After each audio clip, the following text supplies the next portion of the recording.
영원전, 그 영적인 그 심판, 하나님의 주권적인 심판, 이렇게 말할 수 있습니다. 제목을. 실은 34장, 35장과 같은 내용이에요. 34장은 이제 최종적인 심판이 나오고요. 35장에서는 최종적인 구원이 나와요. 이제 36장부터는 이제 그 하나님의 심판이 역사 속에서 어떻게 이루어지는가라고 하는 이야기를 그 이사야가 있던 그 시절 히스기야 왕인과 거기에 따르는 이제 아수르 이런 이야기가 쭉 펼쳐지고 있는데, 그런 면에서 이제 34장은 하나님의 심판인데, 2장부터 일어났던 32장, 33장에서도 이제 아수르의 심판과 함께 유다의 구원을 이렇게 이야기를 했어요. 그렇습니다. 그런데 불구하고 역사 속에서는 아수르와 유다가 그렇게 구원에 끝까지 이르지 못하고, 아수르는 심판당하고 유다가 구원에 이르지를 못하고, 아수르는 오히려 북이스라엘을 공격해서 무너뜨렸고, 유다는 바벨론에 의해서 포로되어져가는 그런 역사적 결과를 낳죠. 결국은 그 이야기를 통해서 오늘 우리들에게 유다라고 하는 하나님의 백성들은 결국은 구원을 받을 거다라고 하는 이야기를 하고 있는 거예요. 그런 면에서 오늘 역시 이제 하나님의 심판도 역사적인 심판, 그리고 열국의 심판, 에돔의 심판, 성도 옛사람의 심판이라고 하는 것을 에돔이라는 단어에다가 담아서 우리에게 준 거예요. 자, 에돔 그러면 생각나시는 사람 있습니까? 에돔이 어디서부터 시작됐을까요? 창세기 25장 30절에 보면 에서가 태어났는데 에서의 별명이 에돔이에요. 그러니까 에서와 또 다른 이름이 에돔이라고 했어요. 그 다음에 36장, 창세기 36장 1절에 보면 에서 곧 에돔의 족보는 이러했다, 이렇게 해서 쭉 족보가 이제 나오고 있고요. 그러면서 36장 8절에 가보면 세일산, 세일 땅에 거했다, 이렇게 나와요. 성경 속에 나오는 이름들도 바로 그 사람의 속성, 거기다가 우리는 진리를 담아서 우리에게 주는 그릇으로 사용하셨다는 걸 알 수가 있어요. 그래서 세일이라는 땅의 그 이름을 찾아봤더니 사해 남쪽에 아주 그 멸망당한 소돔과 고모라가 있던 그 땅을 중심으로 해서 펼쳐지는 그 남쪽의 큰 땅이었어요. 이름의 뜻이 악이 몰아치다라는 뜻이에요. 악이에요. 그 다음에 호색하다, 음란하다, 이런 뜻이 있어요. 결국은 멸망의 조건을 가진 이름인 것을 우리가 알 수가 있고요. 에돔이라고 하는 뜻, 에서라고 하는 뜻도 살펴보니까 붉다, 붉은색 이런 거 있죠. 그래서 에서가 붉다. 성경 속에 붉다 그러는 것도 역시 두 가지예요. 하나는 타락한 아담이 바로 붉다의 뜻이에요. 결국은 타락한 자라는 뜻도 있고요. 또 우리가 붉다 그러면 어떻게 되죠? 십자가의 보혈, 그렇죠? 그렇게. 그래서 성경은 붉다라고 하는 이름을 썼다 그래서 그게 다 구원자, 구원받는 그런 이름이 아니고, 어떻게 보면 그건 아주 타락한 자의 모습이고 죄인의 모습이고, 다른 또 한 각도에서는 구원의 어떠한 신호들인 것, 이렇게 우리가 알 수가 있어요. 그래서 그 단어의 뿌리를 찾아 올라갔더니 이 에서라고 하는 뜻의 뿌리가 압착하다, 쥐어짜다, 이런 뜻이에요. 결국은 야곱을 해하려고 하는 그런 의미 담겨져 있어요. 그래서 성경 속에서 그런 멸망, 에돔의 멸망에 대한 이야기를 찾아봤더니 오바댜서라고 하는 책이 있어요. 구약 성경에 한 장밖에 없는 아주 작은 책인데요. 오바댜서가 바로 그 에돔의 멸망에 대한 이야기를 전부 하고 있어요. 오베다서에 이렇게 말하고 있어요. 3절 4절 제가 읽어드릴게요.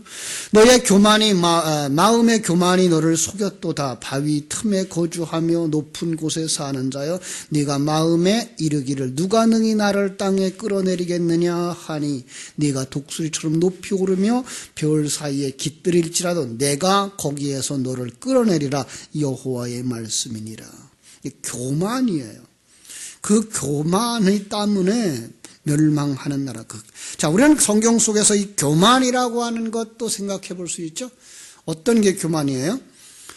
창조자, 전능자, 섭리자, 하나님을 인식하지 못하는 자가 교만한 거죠. 하나님을 인정하지 못하고 하나님을 알지 못하니까 결국은 자기가 높아지는 거죠. 자기가 잘난 것 되어지고 세상 사람들과 비교해서 자기가 열등감에 빠지는데 이 교만함과 우월감과 열등감 모두 다 교만이란 단어 속에 들어갈 수 있다는 거예요.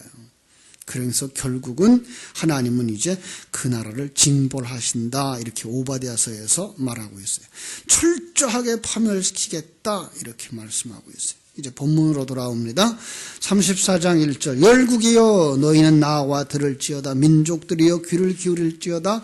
땅과 땅에 충만한 것 세계와 세계에 사는 모든 것들이여 들을지어다. 열국이라고 말해. 이제 에돔이라고 하는 그 한 나라의 임할 심판으로 보지 않고 모든 나라 에돔의 사상을 가진 자들 이렇게 보는 거죠. 타락한 자들인 거죠. 결국은 이 심판은 전 세계에 타락한 모든 인생들에게 주시는 경고인 것이에요. 그렇습니다. 로마서 3장 10절이 말하는 것처럼 이 땅에 의인은 없나니 하나도 없어요. 그래서 열국들이 다 심판을 당할 거다 이러는 거예요. 열국이라는 단어를 또 찾아봤어요. 그랬더니 고임이라는 단어인데 이방 나라예요. 하나님의 백성이 아닌 자 이런 뜻이에요. 그들이 땅에 있는 모든 것. 그런데 그들에게 2절 뭐라고 말씀하시죠? 대저 여호와께서 열방을 향하여 진노하시며 그들의 만군을 향하여 분내사 그들을 진멸하시며 살육당하게 하셨은즉 3절 그 살육당한 자가 살육당한 자는 내던진 바 되며 그 사체의 악취가 솟아오르며 그 피에 산들이 녹을 것이며 하늘의 만상이 사라지고 하늘들이 두루마리같이 말리되 그 만상의 쇠잔함이 포도나무 잎의 마름 같고 무화과나무 잎이 마름 같으리라. 하나님이 그들을 향하여 진노하시는 거예요. 왜요? 죄의 삭은 사망이니까요. 그들이 죄인의 형상이잖아요. 그래서 심판을 당할 수밖에 없다는 이야기를 여기다가 담아주시면서 나중에 에돔의 멸망이 거기에서 일어나고 있는 것을 보여주는 거예요. 자, 진멸하고 살육당하는데 그걸 어떤 시기에로 보지 말고 죄인의 살육과 죄인의 심판 그것으로 보시면 더 좋겠죠. 3절 4절이 본 것처럼 그 마지막이 얼마나 처참할 것인지 사체가 부패해서 풍기는 악취가 천지를 진동한대요. 마치 에스겔서 39장에 보면 곡이라고 하는 나라의 멸망을 예언했어요. 이제 요한계시록에 가면 또 곡과 마곡의 심판이 나오죠. 이런 이야기. 그 다음에 요한계시록 17장 18장에서 종말의 심판에 누가 나오는가 하면 바벨론의 멸망이 나와요. 그 형상들이 그대로 그려지고 있어요. 다시 말하면 하나님의 심판은 이렇게 계속해서 반복되어지고 있는 것을 알 수가 있습니다. 4절에서 말한 것처럼 하늘의 1월 성신이 사라진답니다. 이 만상이라고 하는 것 3번 해놓고 그 나나주에다가 1월 성신 그랬죠.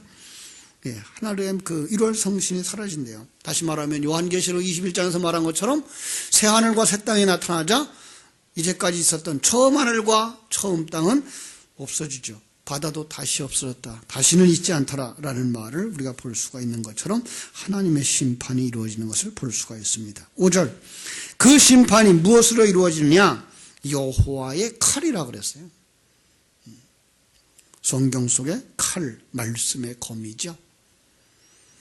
시간과 공간 속에서는 나라를 도구로 사용하셔요.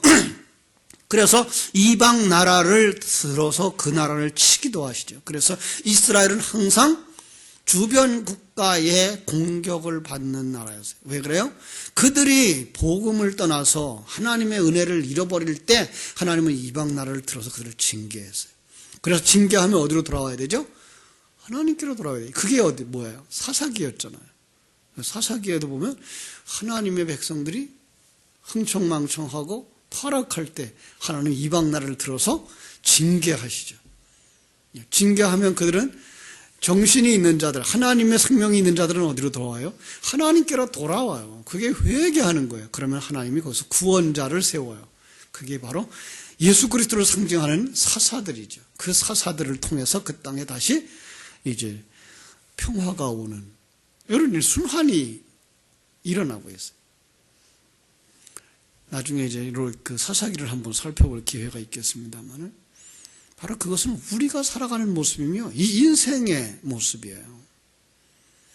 하나님의 백성이 아는 자들은 하나님이 징계해도 돌아오지를 않아요. 그러나 하나님의 백성들은 징계를 당하면 돌아오게 돼 있어요. 바로 그것을 통해서 우리가 볼 수 있는데, 여기 여호와의 칼, 말씀의 검인 것 우리가 볼 수 있어야 됩니다. 그렇죠? 말씀으로 징계해서 돌아오면 구원이거니와 말씀으로 징계해도 돌아오지 않으면 그냥 심판이에요. 환경을 통해서도 일하시죠. 사건을 통해서도 일하셔요. 그러나 그 환경과 사건 속에서도 말씀이 없는 자들은 돌아오지 못해요. 그래서 그냥 지옥에 떨어지고 마는 것이죠. 그렇습니다. 5절부터 이제 15절까지는 하나님의 대적 에돔이라고 말이 나와요. 그래서 여호와의 칼이 하늘에서 족하게 마셨은즉 보라 이것이 에돔 위에 내리며 진멸하시기로 한 백성 위에 내려 그를 심판할 것이라. 에돔이라는 나라 명칭 아래 이제 묶어서 그들의 심판을, 바로 에돔이라고 하는 나라를 심판하듯이 그들을 심판할 거야, 이렇게 설명하고 계신 거예요. 그 에돔, 야곱과 이스라엘과 혈통적으로 형제이면서도 끊임없이 회방하고 대적하는 무리라 그랬어요. 심지어 이스라엘이 남쪽 유다가 멸망당할 그 586년경에는 바벨론이 유다를 침략해 들어올 때 예루살렘을 점령하는데, 그때 바벨론과 하나를 이룬 자들이 에돔 나라예요. 그래서 바벨론과 에돔이 함께 이스라엘을 대적하는 것을 볼 수가 있어요. 에스겔서 35장을 잘 읽으면 그 내용을 알 수가 있습니다. 자, 결국은 하나님의 대적이고 이스라엘 나라의 대적으로 바벨론과 함께 에돔이 나오고 있는 것을 볼 수가 있습니다. 자, 그런데 성경을 읽으면서 우리 이해하지 못할 묘사를 볼 수가 있어요. 6절, 7절이에요. 자, 제가 읽을 테니까 한번 잘 들어보세요. 6절, 7절. 여호와의 칼이 곧 피, 곧 어린 양과 염소의 피에 만족하고 기름 곧 순양의 콩팥 기름으로 윤택하니 이는 여호와를 위한 희생이 보스라에 있고 큰 사륙이 에돔 땅에 있음이라. 들소와 송아지와 수소가 함께 도살장으로 내려가니 그들의 땅이 피에 취하여 흘리기 기름으로 윤택하리라. 자, 6절 중간에 그런 말이 있어요. 여호와를 위한 희생. 결국은 희생의 제사가 나오고 있는 걸 볼 수 있죠. 희생의 제사가 있어요. 그렇죠? 여호와를 위한 희생. 그들이 죽어야 누가 사는 거예요. 이런 거예요. 그들이 죽어야 누가 사는 거예요. 하나님의 백성이 사는 거예요. 그들이 죽어야 새 사람이 사는 거예요. 조금 더 구체적으로 묵상하면 죄악에 심판받을 수 없는 세상 타락한 나, 그가 하나님의 징계를 받고 부서져야 그 속에 있는 하나님의 생명이 살아나는 거예요. 하나님은 바로 이 땅에 오셔서 시간과 공간 속에 모든 하나님의 자녀들을 품에 안고 자기 부인을 시키기 위해서 함께 십자가를 지시는 거예요. 그 함께 십자가 지심이 바로 이러한 번제로, 희생제사로 그려지고 있다는 것을 우리에게 보여주는 거예요. 참 어렵죠?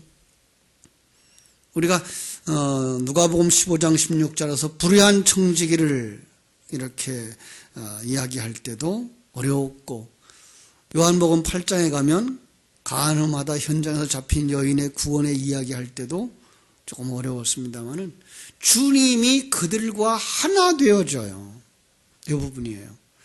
그 속에 구원받을 하나님의 백성들은 어떻게 돼요? 예수님과 하나 되어지고 예수님이 대신 희생의 제물이 되어지면 바로 거기서 예수님과 같이 죽는 옛사람을 통해서 새사람은 살아나는 이런 그림이에요.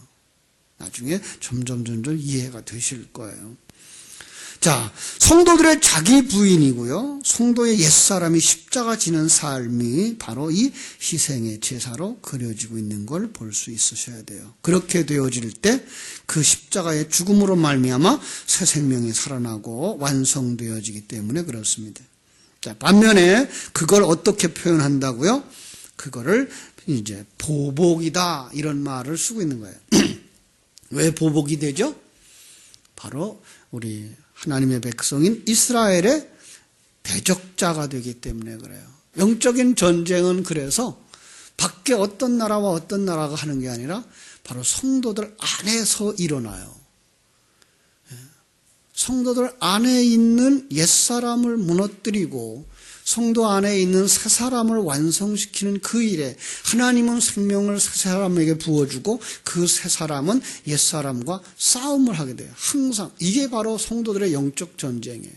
성도들은 매일의 삶 속에서 육신의 욕구를 채우려고 하는 옛 사람의 욕망과 새 사람, 자기가 주인 되어지지 아니하고 하나님이 주인 되어진 삶, 순종의 삶을 살려고 하는 것 가운데 일어나는 갈등, 전쟁, 이게가 항상 있다는 것 우리가 여기서 볼 수가 있습니다. 8절 이렇게 말하죠. 이것은 여호와께서 보복하시는 날이요 시온의 송사를 위하여 신원하신 해라. 9절 에돔의 시내는 변하여 역청이 되고 그 티끌은 유황이 되고 그 땅에 불붙는 역청이 되며 낮에나 밤에나 꺼지지 아니하고 그 연기가 끊임없이 오를 것이며 세세에 황무하여 그리로 지날 자가 영영이 없겠고. 어디가 생각나죠? 소돔 고모라죠. 소돔 고모라의 심판, 그건 뭘 상징하는 거죠? 인류 역사의 마지막 심판을 상징하고 있는 거예요. 그렇습니다. 유다서 1장 7절에서 이렇게 말했어요. 소돔 고모라의 멸망은 죄인에 대한 하나님의 영원한 진노의 표상이다 그랬어요. 하나 더 하면 노아의 홍수와 같은 거죠. 그죠? 거기에 정한 동물의 제사 후에 방주에 부정한 짐승들이 살아나온 그림도 있는 것을 우리가 볼 수가 있습니다. 그래서 9절 10절에서 벌어지는 상황은 지옥에서 영원히 고통당할 그들의 모습인 것이죠. 그리고 또 하나의 다른 표현, 당아새와 고슴도치가 그 땅을 차지하며 부엉이와 까마귀가 거기에 살 것이라. 여호와께서 그 위에 혼란의 줄과 공허의 추를 들이우실 것이라. 지옥이죠. 하나님이 그들을 그저 혼란하게 만든대요. 그들이 아무것도 아닌 것 같이 공허하게 만든대요. 그들이 12절 나라를 만들려고 국가를 이으려고 귀인들을 불러도 아무도 없고 백성들을 찾아도 아무도 없다. 결국은 그들은 나라를 세우려고 그러는 거예요. 또 세우려고 그러는 거예요. 어떤 나라요? 바벨탑 쌓는 거죠. 자기 성을 쌓는 거죠. 그러나 멸망당한 그들 속에서는 결코 그것이 이루어지지 않는 거죠. 이루어지면 아니 되는 거죠. 그죠? 그 궁궐에서는 가시나무가 나고 그 견고한 성에는 언궁키와 새품이 자라서 승냥이의 굴과 타조의 초소가 될 것이라. 완전히 황폐하게 되는 거예요. 사람은 하나도 없는 그런 모습이 되고 있는 것을 우리가 볼 수 있습니다. 자, 이 심판이 반드시 성취될 거라 16절 17절이에요. 너희는 여호와의 책에서 찾아 읽어보라. 이것들 가운데 빠진 것이 하나도 없고 죄짝이 없는 것이 없으리니 이는 여호와의 입이 이를 명령하셨고 그의 영이 이것을 모으셨음이니라. 사람들이 이 책을 갖다가 이제 짝이 있다라는 것 가지고 성경을 이제 축자적으로 해석을 하려고 그러고 있고요. 그러나 더 중요한 것, 저는 그렇게 본다고 그랬죠. 하나의 단어에 세속적인 해석과 영적인 해석을 다 할 수 있는 것, 그게 짝으로 보셔야 된다. 그래서 세상, 그래도 하나님이 사랑하는 세상과 사랑하지 말아야 될 타락한 이들의 삶의 현장, 이 세상, 이렇게 보셔야 된다고 말한 것과 같은 거죠. 그래서 여호와께서 17절 그것들을 위하여 제비를 뽑으시며 그의 손으로 줄을 띄어 그 땅을 그것들에게 나누어 주셨으니 그들이 영영히 차지하고 거기에 대대로 거기에 살 것이라. 누가요? 타락한 자들이 지배하는 곳. 마치 가나안 땅을 분배하듯 그 멸망한 땅을 타락한 자들과 사단에게 분배해서 거기서 지옥의 삶을 영원히 누리게 한다는 얘기예요. 자, 그럼 우리는 어떻게 해야 되죠? 우리는 이걸 본 자들은 어떤 사람들이라고요? 하나님의 생명이 있는 자들이라고요. 구원받은 자들이라고요. 세상 사람들은 그게 안 보이는데 성도들은 그게 보여져야 되는 거죠. 자, 그러면 이제 난 거기서 나온 자구나. 그들처럼 살지 말아야 되겠구나라는 마음의 결심을 하고 하나님과 함께 손에 손잡고, 그죠? 여러분의 환경 속에서 하나님이 함께 하시잖아요. 지금 하나님이 함께 하시잖아요. 여러분은 주무셔도 하나님은 졸지도 아니하시고 여러분과 함께 하신다고요. 그 하나님과 함께 하나님의 사람으로 완성되어져서 새 하늘과 새 땅을 향하여 달려가시고 그 나라에 들어가셔야 되는 거죠. 그날까지 생명의 양식을 먹고 마시는 삶을 결코 쉬지 않게 되기를 주님의 이름으로 축원합니다. 기도하겠습니다. 하나님 아버지, 이렇게 에돔을 중심으로 해서 설명을 하시면서 이 열국은 이런 죄 때문에 멸망을 당할 수밖에 없단다라고 우리에게 가르쳐 주시는 하나님께 감사를 드립니다.